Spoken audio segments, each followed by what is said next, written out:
Comment intégrer le secteur informel dans l'économie formelle? C'est donc sur fond de questionnement que va se tenir demain la 13e rencontre gouvernement-secteur privé. À Bobo-Dioulasso, tout est fin prêt pour accueillir la rencontre. Escapade à travers nos champs, nous irons voir de plus près cette innovation dans la production du niébé. Une expérimentation porteuse de fruits se mène dans la province du Bam. Et puis, une autre escapade par les airs cette fois et à prix réduit. C'est le credo de la nouvelle compagnie aérienne qui déploie ses ailes. Colombe Air vient d'ouvrir ses portes. Et puis enfin, mois d'octobre, mois de rentrée des classes, mois de casse-tête aussi pour les parents d'élèves. La cloche qui sonne la reprise des classes sonne aussi celle des dépenses tous azimuts. Voilà donc qui fait la une de l'actualité en ce jour, à ce grand journal. Bonsoir, merci de nous suivre. C'est demain que s'ouvre la 13e rencontre gouvernement-secteur privé. À l'heure qu'il est, tout est en place pour le début des échanges. Il ne reste plus que donc la dernière touche à mettre à l'ouvrage. Sur place, à Bobo-Dioulasso, on compte la présence de nombreux acteurs du secteur privé. Près de 900 participants sont entendus à cette rencontre. Le point sur les préparatifs avec nos équipes envoyées sur place. Nathalie Kaori. À la veille de la rencontre gouvernement-secteur privé, la Chambre de commerce et d'industrie de Bobo-Dioulasso connaît une ambiance particulière. Les acteurs du secteur privé y défilent pour les dernières formalités. Par-ci, on retire les badges, par-là, on attend la personne indiquée pour obtenir l'information recherchée. Et la fatigue se fait de plus en plus sentir. Car cela ne tienne, les acteurs du secteur privé sont prêts à aller à cette rencontre avec des préoccupations déjà bien définies à soumettre au gouvernement. Nous avons déposé, en tout cas, nos réflexions issues d'un carnaval de travail. Il faut en tout cas le financement des entreprises, des petites et moyennes entreprises et réduire en tout cas les taxes. Vraiment, les taxes là frappent en tout cas les petits. Et par contre, les grands là, bon, je crois que ça ne les frappe pas trop comme ça. Des actions concrètes pour le développement du secteur privé en général, et surtout en soutien aux huileries en ce moment qui traversent d'énormes difficultés face aux importations massives d'huile en provenance de pays tiers notamment. Cet acteur du secteur privé est à sa 13e participation à la rencontre gouvernement-secteur privé. Cet autre est à sa 7e participation. Ils ont chacun leur propre appréciation de la mise en œuvre des recommandations formulées lors des précédentes rencontres. Il y a eu beaucoup de choses qui ont été créées. Il y a une institution à caractère bancaire qui soutient en tout cas les projets, en tout cas des acteurs du secteur informel, des acteurs de l'économie nationale si vous voulez. Donc ça permet en tout cas de monter un dossier et bon, la banque pourra au besoin sans garantie. Donc c'est un pas de l'État. On doit être à mesure maintenant, aujourd'hui, de progresser, pas toujours reculer. Tous les secteurs, les structures de commerçants ont été prises en compte et chacun aujourd'hui est là pour parler de son activité spécifiquement. C'est dans cette grande salle de la Maison de la Culture de Bobo-Dioulasso que les acteurs du secteur privé venus de tous les horizons du Burkina vont échanger à bâton rompu avec le gouvernement, avec à sa tête le Premier ministre Béon-Luc Adolphe Tiao. Cette année, 900 personnes sont annoncées pour prendre part à ce rendez-vous gouvernement-secteur privé consacré cette fois-ci aux stratégies d'intégration du secteur formel dans l'économie formelle. Voilà, un rendez-vous qui se prépare donc. Et puis, en prélude à la rencontre, le ministre en charge de l'Industrie et du Commerce a rencontré les membres du bureau consulaire de la Chambre de commerce du Burkina. La rencontre a permis à la nouvelle présidente de la structure de présenter les nouveaux projets qu'elle a pour sa structure. Le reportage est signé cette fois de Karim Sissé. Des poignées de main pour démarrer cette audience entre le ministre de l'Industrie, du Commerce et de l'Artisanat et quelques membres du bureau consulaire de la Chambre de commerce et d'industrie du Burkina Faso. Une audience au cours de laquelle la présidente de la dite structure a fait le point de l'organisation pratique des élections consulaires 2013. De l'avis de Alizata Ouedraogo, le scrutin a été crédible, transparent et s'est déroulé dans un climat apaisé.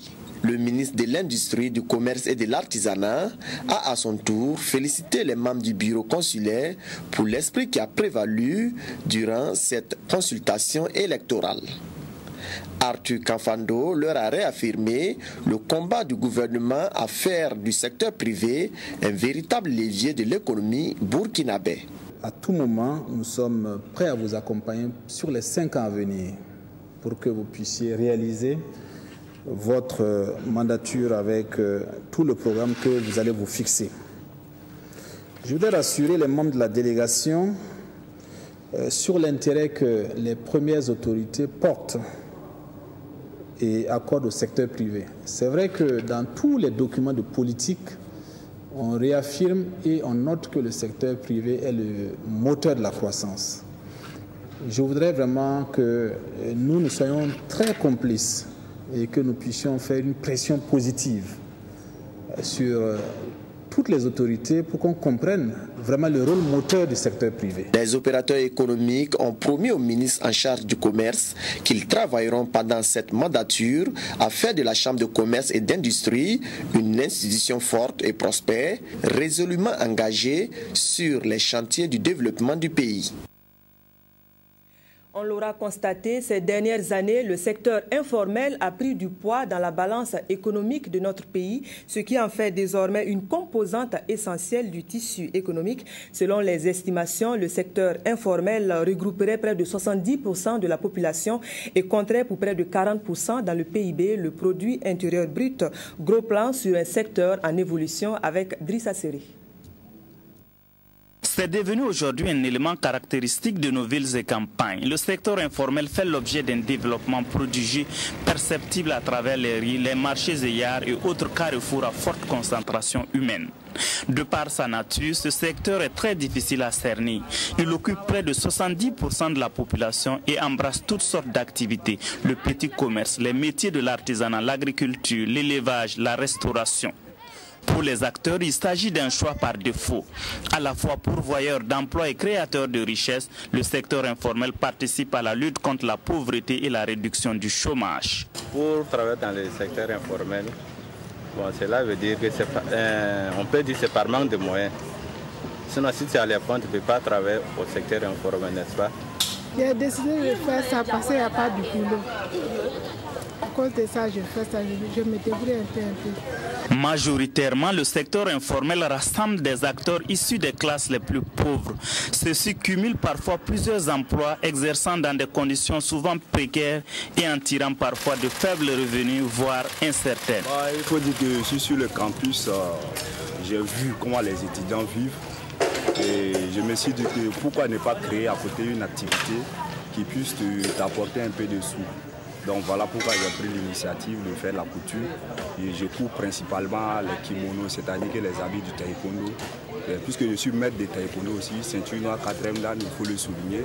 Et je suis photographe aussi de profession. Très important sur le plan numérique, économique et social, le secteur informel contribue malheureusement. Ceci à travers la contribution du secteur informel CSI à moins de 1% aux recettes fiscales. Cela ne diminue en rien son poids dans l'économie nationale, estimé à près de 40% du produit intérieur brut. Et en termes de chômage aussi, ce secteur-là apporte un grand et absorbe vraiment ceux qui ne font rien. Et même les retraités reviennent au secteur informel. On ne parle pas de déflatés ou de licenciés avec la privatisation. Ces gens-là sont reversés dans le secteur informel. L'un des défis qui se pose aujourd'hui aux pays en développement comme le Burkina, c'est la formalisation de ce secteur. Les entreprises, pour la plupart individuelles ou familiales, rencontrent de nombreuses difficultés à migrer vers le secteur structuré. Problèmes d'organisation, difficultés d'accès au financement, besoin d'accompagnement des autorités, les obstacles ne manquent pas à l'épanouissement d'un secteur en plein essor. Je pense que c'est c'est pas un choix. Non seulement les gens ne viennent pas dans ce secteur par hasard, hein. Les gens viennent parce qu'ils veulent chercher leur vitesse journalière. Maintenant, vous savez, quand vous créez votre entreprise, avec ce que le gouvernement a fait comme effort, avec la création des CFOA, pour créer ton entreprise, c'est plus facile. Maintenant, l'entreprise, il faut que l'entreprise vive. Et pour avoir les marchés, c'est très compliqué. Bon, d'abord aussi, pour avoir les financements et pour mener les activités, et avec les banques, les taux d'intérêt sont élevés. Même les fonds publics, les taux d'intérêt sont élevés. Et la nature même des garanties. Ce qu'on vous demande, et à la limite, si vous ne faites pas attention, vous allez fermer votre entreprise. Mais nous pensons qu'aujourd'hui, nous interpellons peut-être le gouvernement de faire un diagnostic pour voir les entreprises individuelles créées par la maison de l'entreprise, combien réellement ont pu décoller. Dans le cadre de la mise en œuvre de la SCAD, l'ambition pour le Burkina est de réaliser une forte croissance, une croissance à 2 chiffres susceptible de répondre aux exigences de l'émergence. Selon les analyses, cela passe par la formalisation du secteur informel dont le rôle est prépondérant dans l'économie nationale. C'est ce défi que l'ensemble des acteurs, secteur privé, gouvernement, promoteurs du secteur informel, doivent s'atteler à relever. Voilà, c'est avec l'envol du secteur informel que nous refermons le dossier des préparatifs de la 13e édition de la rencontre gouvernement-secteur privé qui va se tenir demain à Bobo-Dioulasso. On reste toujours sur place à Bobo-Dioulasso donc pour voir le baptême de l'air de la nouvelle compagnie de transport aérien. Colombe Air vient de lancer officiellement ses activités. Elle se propose de rapprocher le voyage par avion des couches moyennes. Par exemple, le vol Ouaga-Bobo-Ouaga pourrait coûter la somme de 50 000 francs CFA pour commencer sur la coupure de ruban. Le reportage est signé par Seydou Traoré. C'est avec joie et satisfaction que les populations de Bobo-Dioulasso ont accueilli ce 5 octobre 2013 le lancement des activités de la compagnie aérienne Colombe Airlines. Colombe Airlines a été créée en 2012 par Pascal Tigayere, un opérateur économique de la province du Naouri qui entend apporter sa contribution au développement de l'économie burkinabé. Colombe Airlines possède aujourd'hui 3 aéronefs, 2 de 72 places et 1 de 150 places qui vont desservir quotidiennement Ouagadougou et Bobo-Dioulasso à travers 2 vols. Au prix promotionnel et c'est durant la semaine prochaine, le billet aller-retour coûte 50 000 francs CFA. C'est d'abord une manière pour moi aussi d'aider l'économie un peu du Burkina. Aider vraiment à faciliter le transport entre les 2 capitales de notre pays. Parce qu'en voyageant partout, j'ai vu que la plupart des pays, les 2 grandes villes sont toujours reliées au moins par une compagnie aérienne. Donc je me suis dit avec ça, ça peut peut-être faire développer plus les affaires entre les deux villes et ça va faire un coup de pouce à l'économie. L'aviation civile intérieure n'est pas assez développée au Burkina Faso. 3 compagnies nationales opèrent dans le domaine avec un nombre limité d'avions. L'installation de Colombe Airlines va donc consolider les efforts du gouvernement burkinabé en matière de transport aérien. C'est une grande satisfaction pour nous, en tant que ministre chargé des Transports, de voir notre flotte s'agrandir à travers la création de cette nouvelle compagnie, Colombe Airlines, et surtout sa volonté de desservir la plateforme aéroportuaire de Bobo-Dioulasso, parce que nous estimons que cela va donner un élan économique plus fort à cette région, dans la mesure où ça va développer davantage le transport des personnes, mais aussi des biens. Pour le président de l'Assemblée nationale, Colombe Airlines apporte une réponse à une préoccupation lancinante des populations de Ouagadougou et de Bobo-Dioulasso. L'ouverture d'un axe entre Ouagadougou et Bobo-Dioulasso. Nous n'avons pas une vision sectaire, dire que c'est Bobo-Dioulasso qui sera désenclavé. C'est le Burkina Faso qui sera désenclavé. Parce que c'est un lien fort entre les 2 plus grandes villes de ce pays-là. Et vous savez que Le transport est l'élément essentiel, sinon un élément majeur dans l'économie de tout pays. Alors, je voudrais, au nom donc, des populations, de tous les acteurs qui sont concernés par cette nouvelle opportunité, vous dire merci, vous dire félicitations. Félicitations et saluer cette action audacieuse, déterminée que vous avez engagée. C'est très fantastique, donc c'est très patient et on ne peut que féliciter parce que c'est un opérateur économique qui a eu l'initiative de faire ce travail. Et donc nous sommes venus pour l'encourager et prier Dieu pour qu'il aille de l'avant. Et aussi inviter tous les voyageurs à emprunter l'avion Colombe Airlines. On attendait cela depuis longtemps parce que de nombreux investisseurs arrivent au Burkina Faso. Ils ne peuvent pas faire le saut jusqu'à Bobo à cause de l'état de la route ou à cause d'autres choses. Mais une liaison quotidienne permettra à Bobo Dioulasso de se coller au dynamisme de Ouaga et certainement de retrouver sa position de capitale économique. C'est une fierté pour moi à partir du moment où c'est une compagnie sœur qui est plutôt orientée dans le transport des passagers à l'interne et à l'international. J'en suis très fier parce qu'il y avait le manque à gagner que nous avons tous constaté. Et ça fait un plus pour le bonheur du citoyen burkinabé. Tous les intervenants à la cérémonie de lancement ont manifesté leur soutien au promoteur de Colombe Airlines et à tout son personnel. Conseil a été prodigué de ne pas baisser les bras et d'aller au fond de cette initiative qui va procurer des retombées pour les caisses de la commune de Bobo Dioulasso et pour d'autres opérateurs du secteur privé. Voilà bientôt près d'un mois que le projet d'appui à la sécurité alimentaire est en marche dans notre pays. C'est une initiative du gouvernement burkinabé pour mettre à disposition des couches vulnérables de quoi se nourrir à prix social à travers les boutiques dites témoins. Voyons de plus près au fonctionnement de ces instruments de lutte contre la faim. En plus, ils luttent contre le chômage. Nyarkiteda.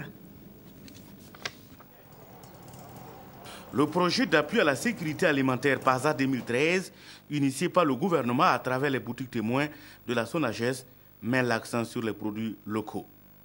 Un dispositif qui permet de générer des emplois, car de la collecte à la vente en passant par l'ensachage et le transport, la chaîne permet d'employer plus de 400 personnes.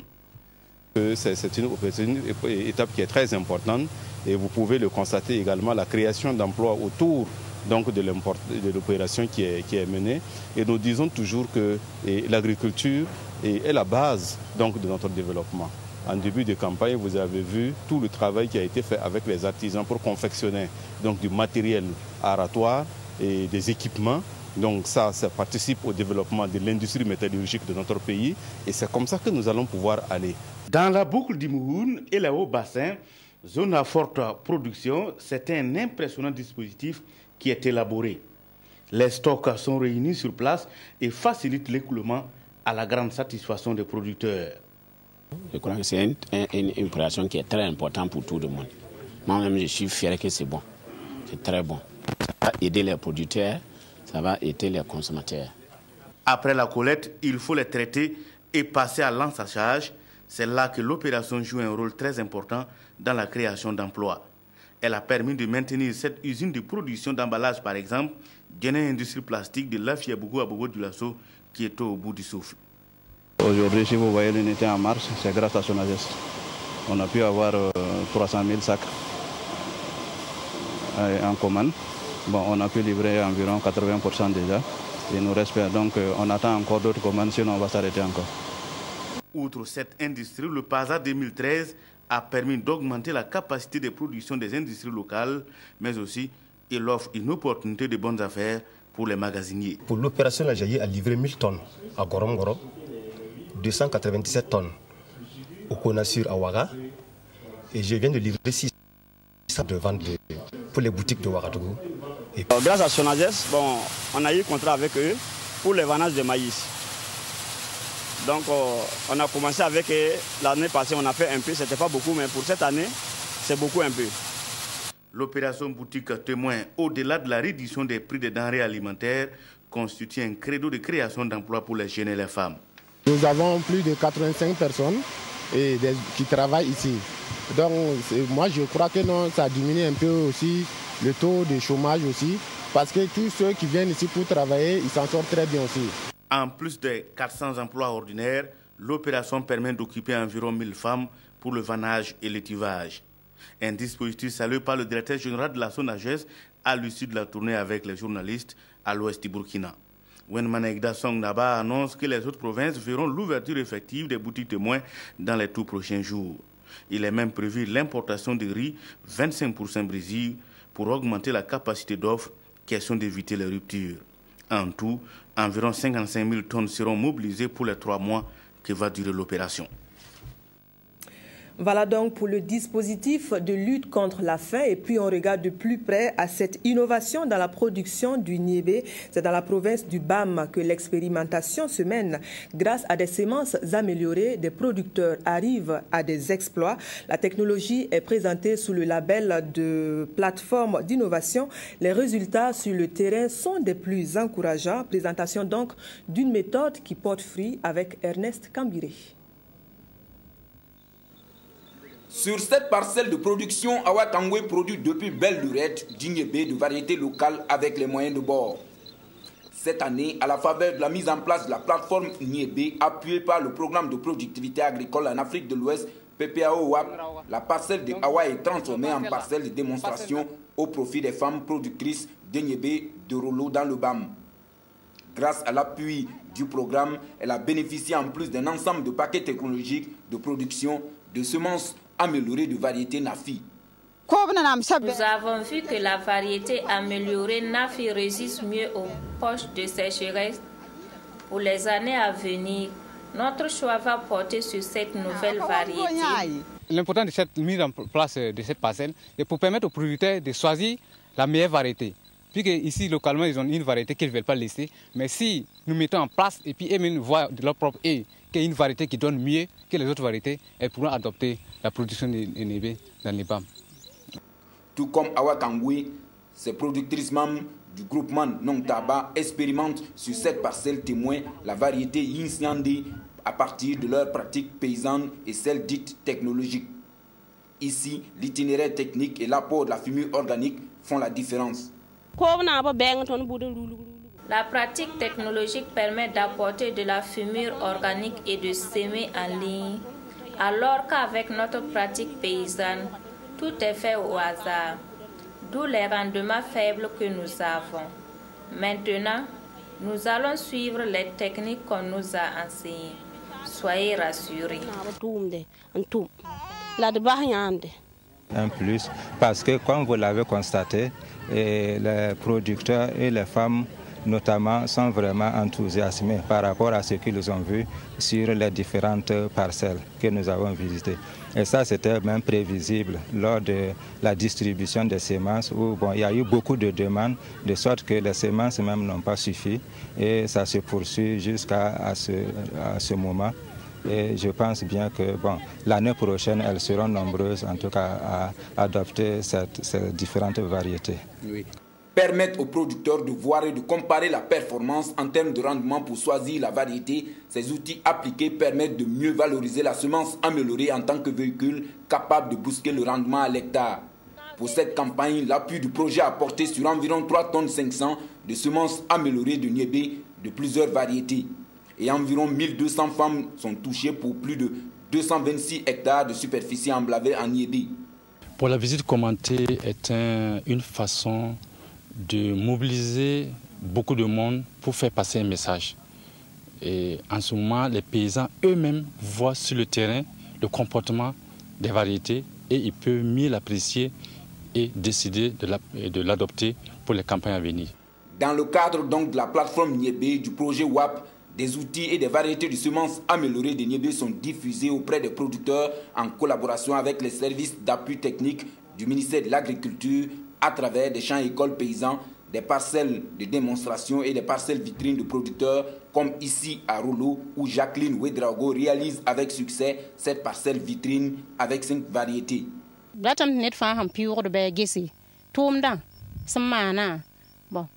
vitrine c'est pour les passants. Et avec cette nouvelle approche, les producteurs de niébé de notre zone ont le choix. Pour nous, la variété comme Kale résiste mieux et son rendement est très appréciable. Transférer de nouvelles variétés, de nouvelles techniques de production, la plateforme Niébé permet aux producteurs sur une même superficie d'avoir plus de rendement à l'hectare. Et les échanges qui ont suivi ont permis de mieux comprendre les enjeux de cette nouvelle approche. Et c'est là tout le sens du projet WAP, dont l'objectif est d'améliorer la productivité agricole au Burkina et dans les pays membres. Une journée pleine d'enseignements pour le monde de l'éducation, enseignement selon lequel seul le travail paye. Dédié aux enseignants, la journée du 5 octobre a été célébrée hier au Burkina. Pour cette occasion, le ministère en charge de l'éducation s'est montré reconnaissant envers les plus méritants dans l'encadrement des élèves. Sur le point de la cérémonie commémorative, le reportage est signé Evelyne Dabiri. La canicule de ce matin n'a pas eu d'impact sur la joie de ces récipiendaires durant cette cérémonie commémorative de la Journée mondiale de l'enseignant. Une cérémonie animée par des enseignants musiciens et ponctuée par les allocutions des représentants des récipiendaires et du discours du ministre de l'Éducation nationale et de l'alphabétisation. Ce dernier propos visait à encourager et à magnifier le travail des enseignants qui, de par leurs efforts et leurs sacrifices, aboutissent à une éducation de qualité. Cette journée, elle est consacrée justement à les magnifier, à les récompenser. Et c'est justement son Excellence, Monsieur le Président du Faso, qui nous demande de le représenter vraiment pour pouvoir magnifier le travail des enseignants et des enseignantes. L'ouverture des bancs en présence des deux ministres en charge de l'éducation et du grand chancelier des ordres burkinabés a sonné le début de la décoration. Au total, 87 récipiendaires, dont 82 élevés au rang de chevalier et 5 autres au rang d'officiers des palmes académiques, ont porté leurs médailles avec beaucoup de fierté. Ce jour est un grand jour pour moi. Le fait que les autorités m'honorent et trouver que ce que je fais dans ce pays mérite cette reconnaissance, cela me donne une grande joie. Et je suis très satisfait. Je suis très content de recevoir cette médaille. Bon, je ne m'y attendais pas. Ça représente un honneur, c'est un grand honneur. Et ça me pousse à faire beaucoup de persévérance dans mes tâches quotidiennes. Et aussi une joie et une reconnaissance envers le Créateur. Et remercier tout d'abord le Seigneur pour cette grâce qu'il m'a donnée aujourd'hui.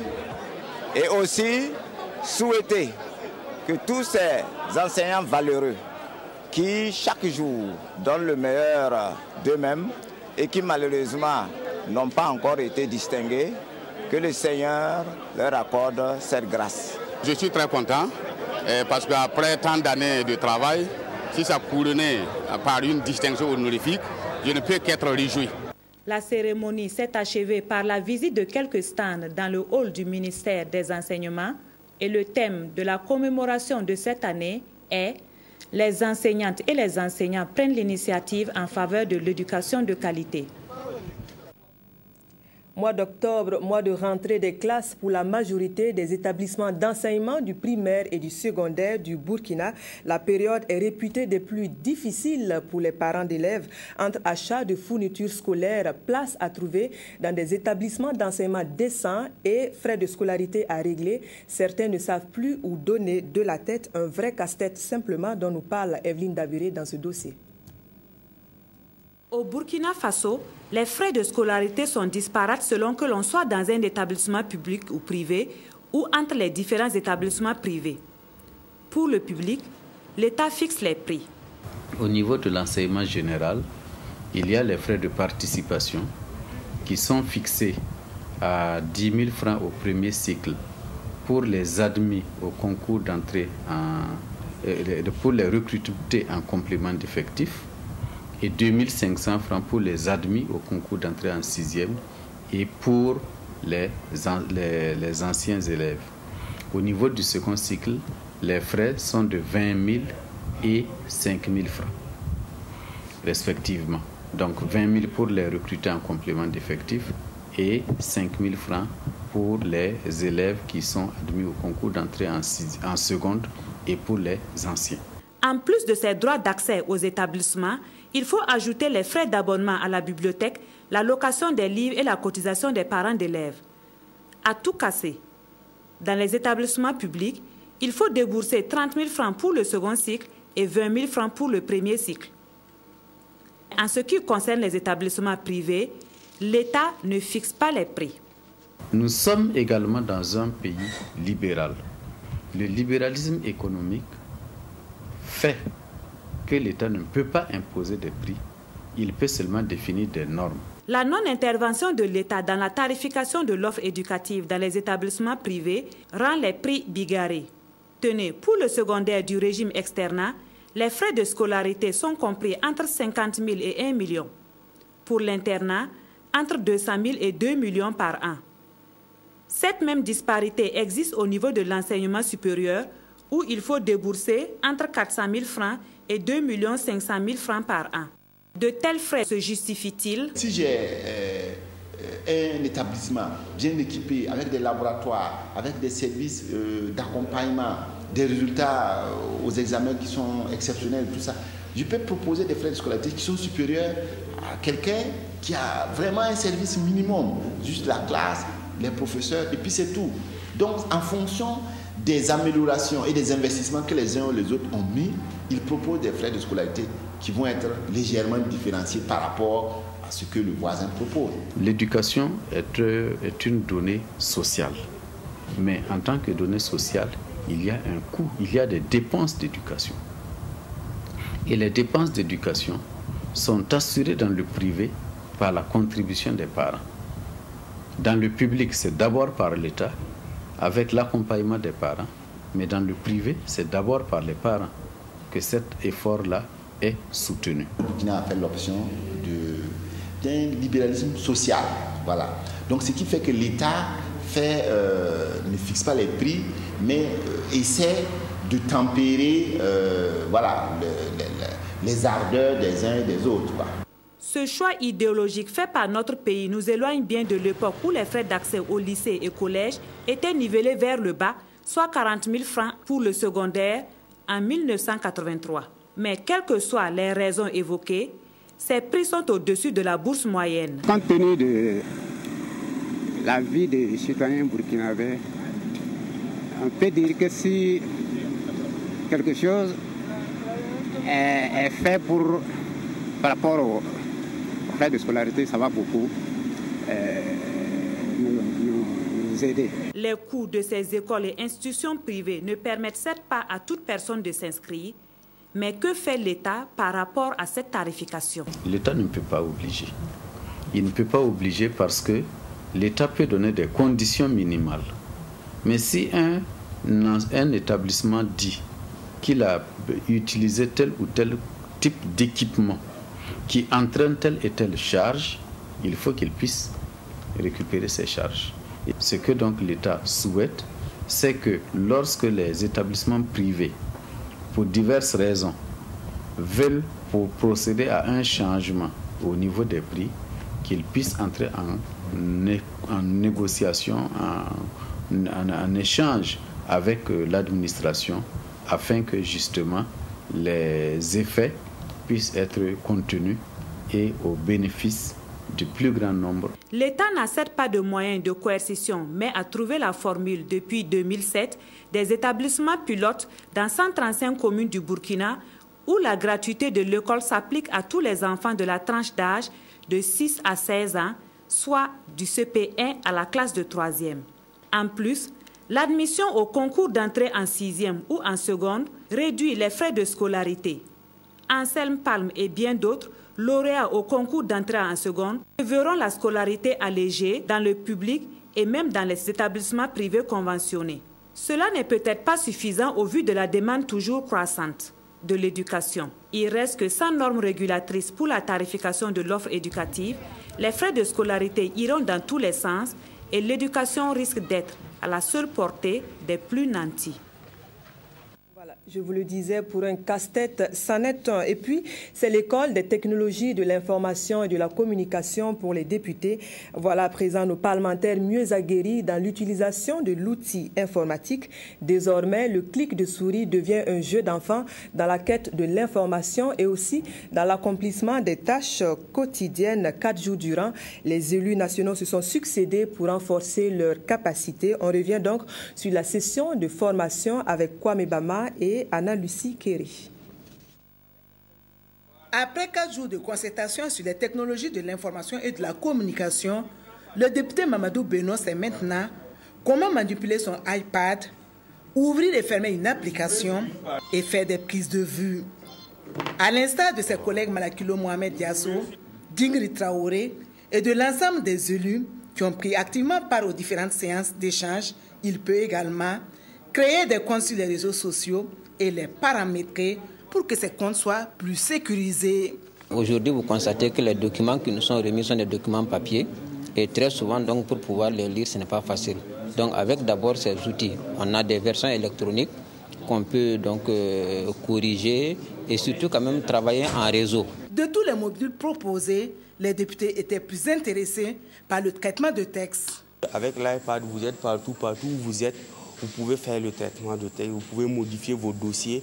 Donc, il fallait qu'ils maîtrisent vraiment comment faire le traitement de texte parce que c'est un élément essentiel en fait dans leur travail. Au terme de leurs travaux, les participants ont dit toute leur satisfaction pour la tenue de cet atelier qui a été précédé par la remise des iPads aux 127 députés de cette 5e législature par le président de l'Assemblée nationale. C'est ma première encore de suivre et je continue à demander auprès d'eux pour que vraiment que je puisse bien maîtriser cet outil. Vous voyez, de nos jours, c'est la technologie. Donc avec cette formation, ça va nous permettre quand même de recueillir beaucoup de données, tant qu'au niveau international et national. Et nous, en tant qu'élus, au niveau de nos provinces-là, nous allons avoir chaque fois des informations, même n'étant pas à Ouagadougou.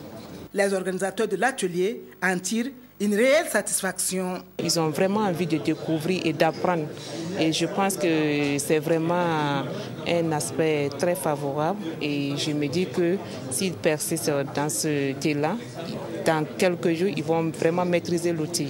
Vu l'engouement pour la présente rencontre, il n'est pas exclu que le Parlement, comme l'ont souhaité les élus nationaux, organise d'autres sessions de ce genre pour permettre l'utilisation optimum des outils informatiques dans le cadre du travail parlementaire pour plus d'efficacité. Mieux comprendre le nouveau découpage appliqué depuis les élections couplées législatives et municipales au Burkina, nous allons faire plus ample connaissance avec un des arrondissements de la capitale. L'arrondissement numéro 12 compte 4 secteurs et d'anciens quartiers comme la Padoua, Zempasgo, Ouaga 2000 et Kosiam Zoum sur cette partie de la ville. C'est un dossier signé de Jacques Lamissa Tarpaga. Secteur 52, Padoua, secteur 53, Tram d'accueil, secteur 54, Ouaga 2000 et secteur 55, Kosiam. Si vous habitez dans l'un de ces quartiers, alors vous êtes dans le 12e arrondissement. Issu du nouveau découpage de la ville de Ouagadougou, le 12e arrondissement a une superficie de plus de 20 km² et compte 61 000 habitants. Ça limite, non, ça va de la place Moro-Nava-Ouago ou au rond-point de la Padoua à l'échangeur de Ouaga 2000. Alors la limite est donc de l'échangeur de Ouaga 2000 jusqu'à pratiquement après le Golf Club, jusqu'au niveau de l'ancien poste de péage. Voilà, précisément jusqu'à l'ancien poste de péage qui, voilà, c'est là la limite est. Et la limite ouest, donc du rond-point de la Padoua ou place Moro-Nava-Ouago, donc on prend le boulevard France-Afrique jusqu'à la ligne de haute tension qui traverse perpendiculairement la route nationale Ouagadougou-Léo. Voilà. Et au niveau de la partie sud, nous avons une bonne partie de la commune rurale de Komsiliga et une partie aussi de la commune rurale de Koubri. Voilà. Alors donc, au niveau de l'arrondissement numéro 12, nous avons 4 secteurs. Secteur numéro 52, formé essentiellement de l'ancien lotissement de la Padoua, les quartiers Zempasgo comme ils appelaient. Ensuite, nous avons le secteur numéro 53. Donc, il y a le lotissement de la Sonature et la trame d'accueil de Ouaga 2000. Nous avons le secteur numéro 54, donc c'est tout le lotissement sur nature. Et nous avons enfin le secteur numéro 55, le palais de Kosiam avec toute la caserne de la RSP, etc., avec le lotissement Prince Walid, etc. Pour ses débuts, le maire et son équipe travaillent dans ce bâtiment en location. Le siège provisoire de la mairie de l'arrondissement numéro 12 est situé sur l'avenue du père Joseph Wręgieski, à 300 mètres de la paroisse Notre-Dame des Apôtres de la Patte d'Oie. Seule dame parmi les 12 maires d'arrondissement, Awa Bikenga ne s'en trouve aucunement complexée.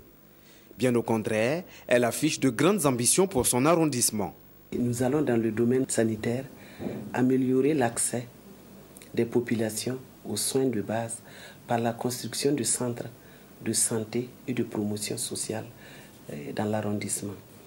Et également dans le domaine éducatif, nous allons améliorer les conditions de travail des enseignants et des élèves par le renouvellement des équipements et accroître l'offre éducative par la construction de nouvelles écoles dans notre arrondissement et également construire un établissement d'enseignement secondaire. Il est prévu également l'aménagement des routes, l'aménagement et la construction de marchés. Tout ceci pour le bien-être des populations qui, du reste, ne perdent pas de vue les difficultés. Il y a Brié, je suis parmi les premiers habitants. Tout ça derrière Koulba, tout ça là, ils sont venus après. Moi, je cultivais là-bas. Bon, nouveau maire, on a vu. On ne peut rien faire, on n'a pas les moyens d'abord. Ah, il n'y a pas les moyens. Bon, il faut attendre 2015 ou 2014 pour que les gars aient les moyens. Une des particularités de cet arrondissement, c'est qu'il abrite la présidence du Faso. Cela peut être perçu comme une chance, mais Madame le maire ne perd pas de vue la réalité. Nous avons la chance d'abriter la présidence du Faso et toutes ces institutions. Bon, mais notre arrondissement ne se résume pas seulement à ces institutions. Nous avons des difficultés dans certains des secteurs comme dans les autres arrondissements. Et pour réaliser toutes ces ambitions, Awa Bikenga entend sensibiliser les habitants au paiement de leurs impôts et taxes afin de mobiliser les ressources nécessaires. Le conseil d'arrondissement va également rechercher des partenaires à travers la coopération décentralisée. Fonctionnement de nos communes rurales, cette fois celle de Kanchari dans la Tapoa, trouve officiellement un maire absent du pays pour raison de santé. Sylvestre Ouoba retrouve donc son fauteuil bien après la série d'installations. Mieux vaut tard que jamais, il en appelle à la cohésion sociale de tous pour faire de l'éducation et de la santé les actions prioritaires de son mandat. Le reportage est signé de Ismaël Diloma Sirima et Sie Sylvestre Da. Voici l'homme qui va diriger la mairie de Kantiari pour les 5 années à venir, Sylvestre Diataga Ouoba. Ce douanier à la retraite sera soutenu dans sa tâche par 61 conseillers issus de l'UPR, de l'ADF-RDA, du CDP et du PDS METBA. La santé et l'éducation sont les principaux points du programme du nouveau conseil municipal. Le maire s'est dit sûr d'atteindre ses objectifs malgré cette installation tardive.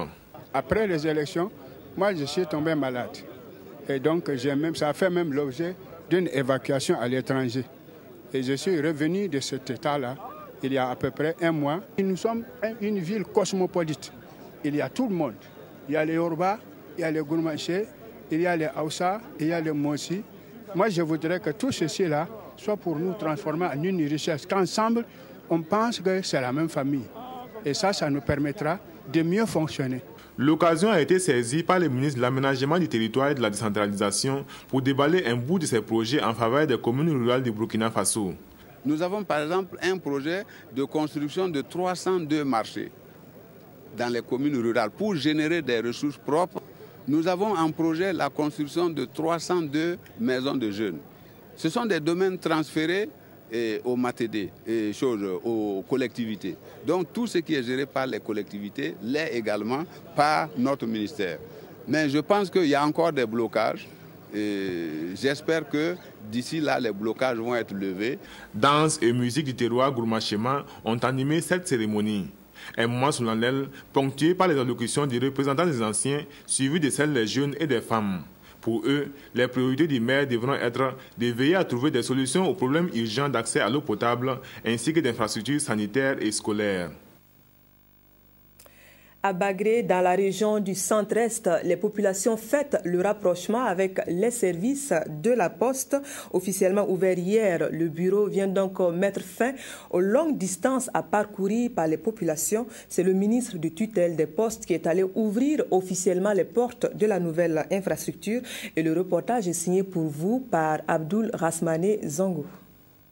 La nationale des Postes étend son réseau postal qui s'établit maintenant à 96 bureaux sur l'ensemble du territoire national. La cérémonie de ce 5 octobre est une anticipation à la commémoration de la Journée mondiale de la Poste, célébrée chaque 9 octobre depuis 1969. La commune bénéficiaire est celle de Bagré dans le Boulgou, d'où cet acte inaugural. L'infrastructure a coûté environ 60 millions de nos francs, comprend entre autres guichets, bureaux, halls d'attente, mais également comporte d'énormes avantages financiers en matière de retrait, de dépôt, de transfert et d'épargne d'argent. L'ouverture de ce bureau répond à la politique, mais aussi aux besoins de la population qui est d'étendre le réseau. Aujourd'hui, je peux dire que la Sonapost est l'un des services qui est véritablement présent partout. La Sonapost est partout au Burkina. La Sonapost, ça remporte beaucoup de choses. Voilà pourquoi je me suis mis là-dedans. Donc je demande à toutes mes sœurs, femmes de Bagré, donc à venir faire l'exemplaire comme moi. Cette infrastructure socio-économique dispense d'une part les populations bénéficiaires des incessants déplacements à Tinkodougou pour obtenir des offres postales et d'autre part apporte un plus à la commune de Bagré, abritant Bagré pôle de croissance, et dont le gouvernement burkinabé tient à cœur dans son référentiel national de développement, la SCAD. Nous sommes venus ici pour porter de la terre à la terre, pour l'édification du pôle de croissance de Bagré. Et la Poste, c'est la maison de la population. La Poste, c'est le lieu où le peuple peut venir faire n'importe quelle opération qui le met en lien avec les institutions, qui le met en lien avec les autres populations, les autres frères, qu'ils soient au niveau local ou au niveau de l'étranger. L'occasion a été aussi belle entre la Sonapost et son partenaire UBA de procéder à une signature de convention pour la vente de cartes magnétiques et de bien d'autres services.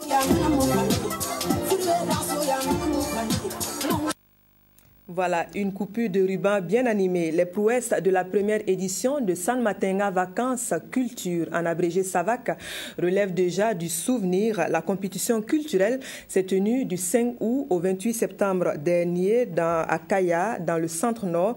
Autant dire que l'initiative a donc occupé une bonne partie des vacances 2013. Elle aura aidé à l'éclosion de nouveaux talents, comme en témoignent Jonas Wemba et Nathalie Savadogo. Danse, humour, playback et ballet ont constitué les temps forts de cette première édition de San Matenga Vacances Culture. 2 mois durant, la population de Kaya a assisté à des compétitions entre ces candidats venus des 3 provinces de la région du Centre-Nord. Plusieurs lots de matériel ont été remis aux différents lauréats.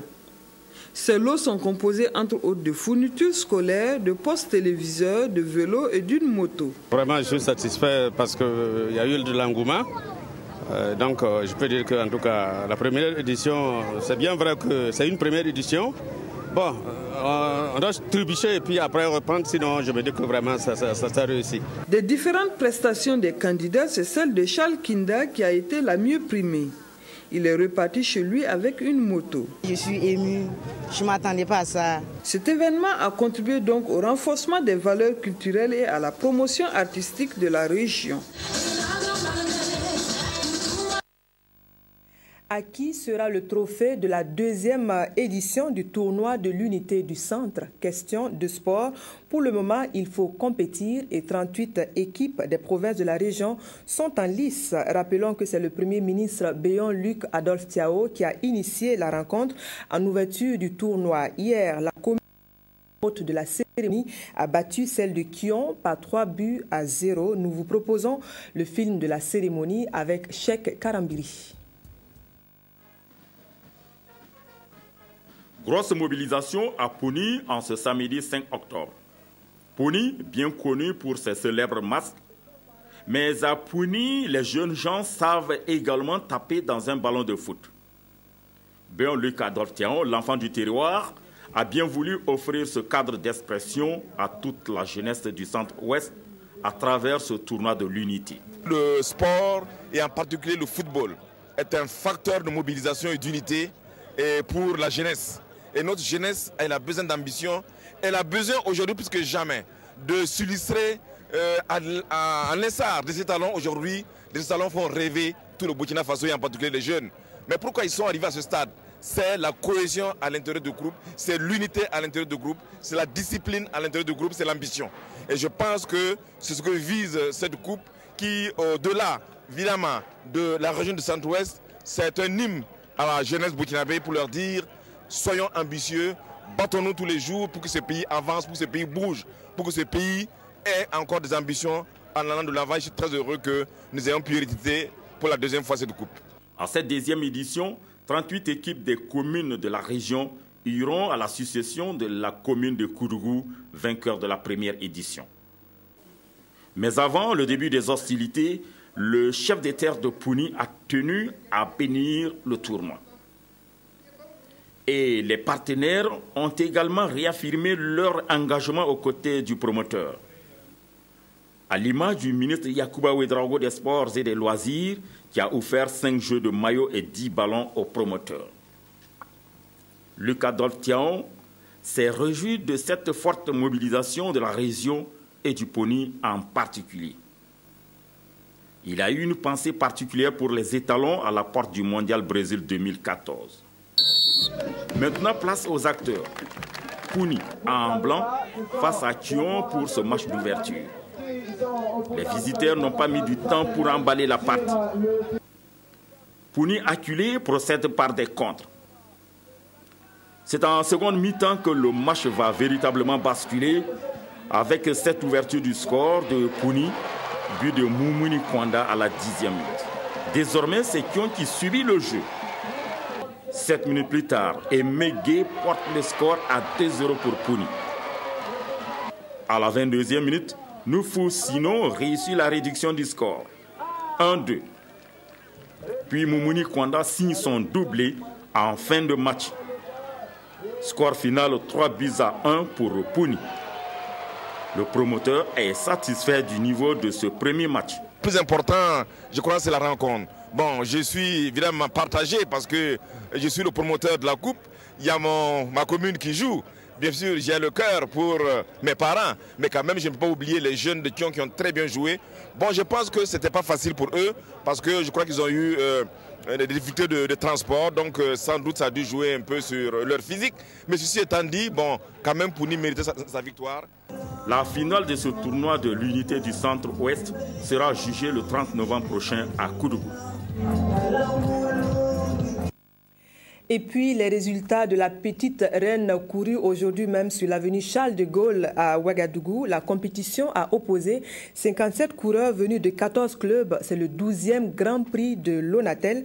La vitesse moyenne y était de 39 km/h. Autant dire que ça courait à vive allure, plus rapide que tous. Seydou Bamogo monte sur la plus haute marche du podium. On revoit les moments marquants de la compétition avec Adama Guiti et Modeste Ouedraogo.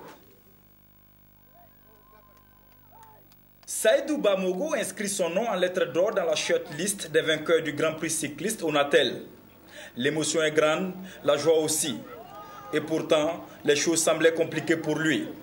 Rentré du Tour de la Côte d'Ivoire avant terme pour cause de blessure samedi soir et perturbé par une panne en début de course, Seydou Bamogo a dû puiser dans ses dernières ressources pour s'imposer au sprint devant ses concurrents.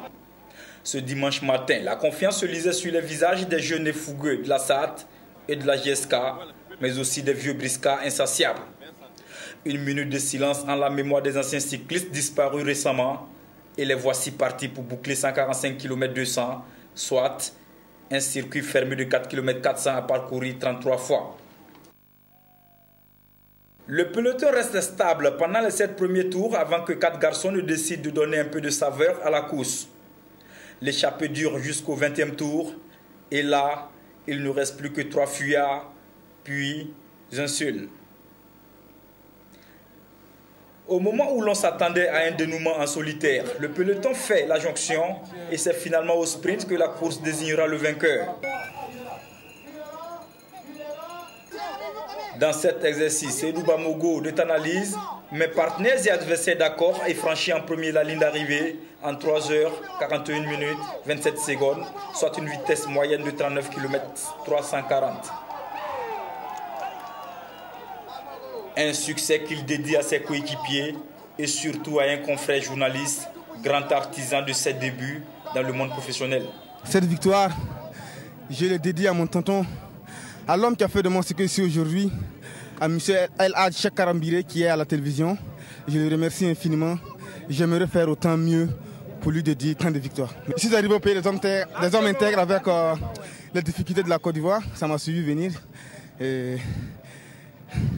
grâce aux amis, et grâce au soutien de tous, j'ai remporté cette victoire. Je suis vraiment très fier. Idrissa Ouedraogo de l'AS Onatel monte sur la 3e marche du podium et obtient des lots en nature et 100 000 francs. Yacouba Yamiogo de la SAT, 2e, reçoit des lots en nature plus 200 000 francs.